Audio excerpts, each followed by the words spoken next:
Don't you hate it when you record a video and then you actually forget to press record? Okay, so welcome. Hey, how you doing? It's Izzy. How you doing? It's Justin from, it's Izzy Bumfunk from Izzy Bumfunk.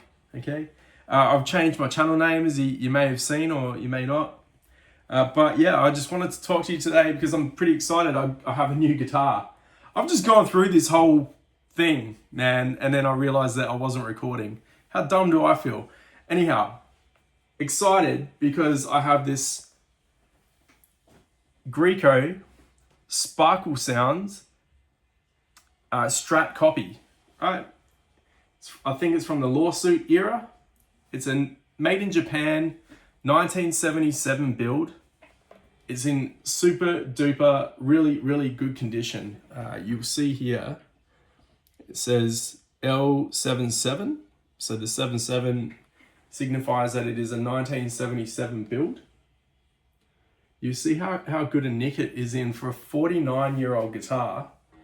This thing is absolutely in great nick. I love the, the patina on the tone and volume controls.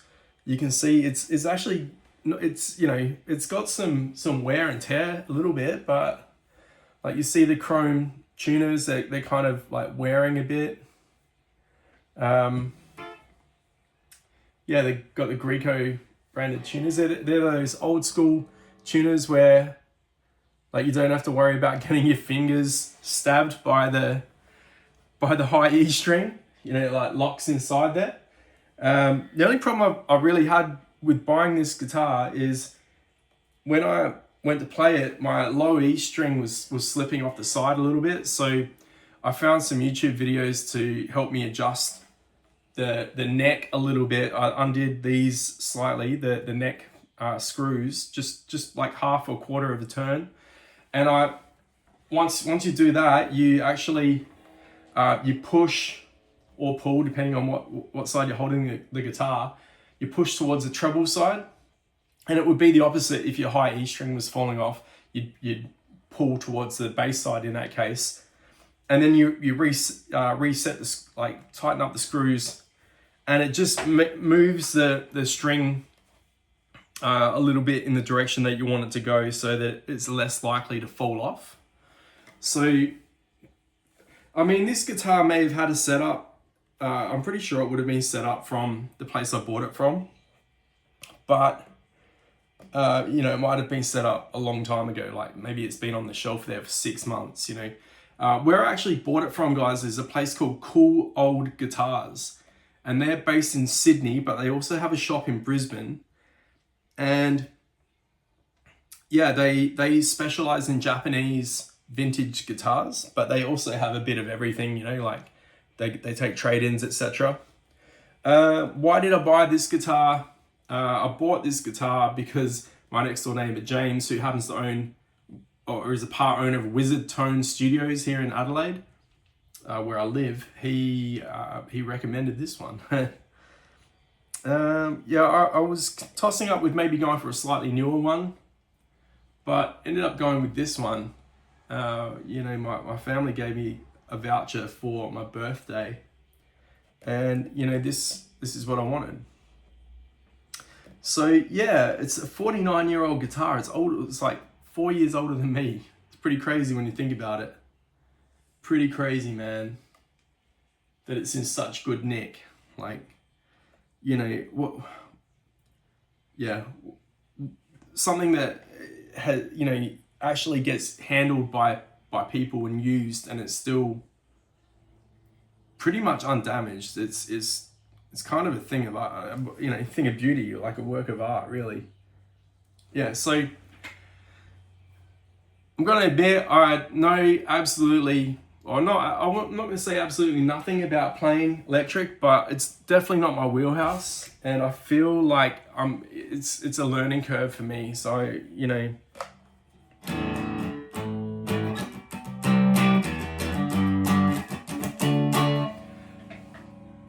that's that's like the neck pickup, bit more of a twang when you get to the the bridge pickup. It's the middle position. Yeah, so it's going to be a learning curve. It's not really something that I, you know, in terms of my guitar journey, I want to be able to play guitar. I want to be able to play like Jimi Hendrix. I want to be able to play maybe a bit of Eric Clapton. I want to be able to, you know, play some funky stuff, and blues, you know.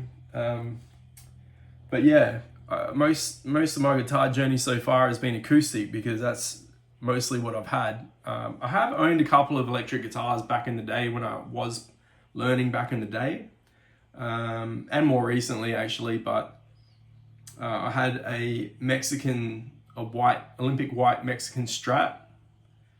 That was cool back in the day. And more recently I had a Squire Strat, which I only owned for a few months. I bought that off of Facebook Marketplace and decided to offload that just because it didn't feel very nice. Maybe I should have spent the time to set it up. That would have been maybe the more cost-effective option. But yeah, how much did I pay for this? I paid, I'll show you. 975 Aussie dollars.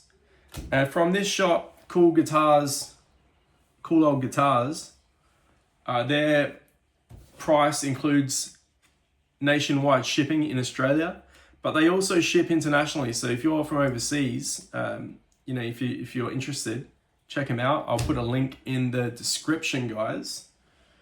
But also, another purchase that I want to talk about is my brand new amp.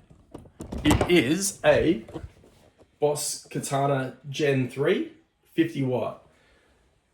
It's yeah, it's pretty exciting. It's a massive learning curve. I haven't really delved into the Tone Studio thing with it, the app for it yet, but that's something I'll do, you know, as I progress and I learn more about the amp, learn more about guitar, electric guitar in particular. But it's just cool having, you know, like a solid state amp, pardon the pun, you know, but just something that's solid that, you know, I know is going to be reliable. I'm not going to have a problem with, you know, tubes busting or anything like that. It's got a 5-year warranty. I was negotiating with some people online for their secondhand Katana 50 Gen 2s, and it was just a nightmare. So for the sake of like an extra $100, I went and got a brand new one. And yeah, I've got the Gen 3 now, so very happy with that. But yeah, let me know if you happen to have the Katana Gen 3 or any of the Katana models. Yeah, if you have any good ideas on how to set them up, or like I like playing blues, so this one has the new pushed channel. But yeah, what should I be looking for? What tones should I be looking for if I want to sound like Jimmy, or you know, if I want to play like Hey Joe or something like that? What would you guys suggest? Besides that, yeah, if you guys have a Japanese made guitar, like a vintage guitar, let me know what you've got in the comments. And otherwise, I'll catch you on the next video, guys. Thanks for watching. Peace.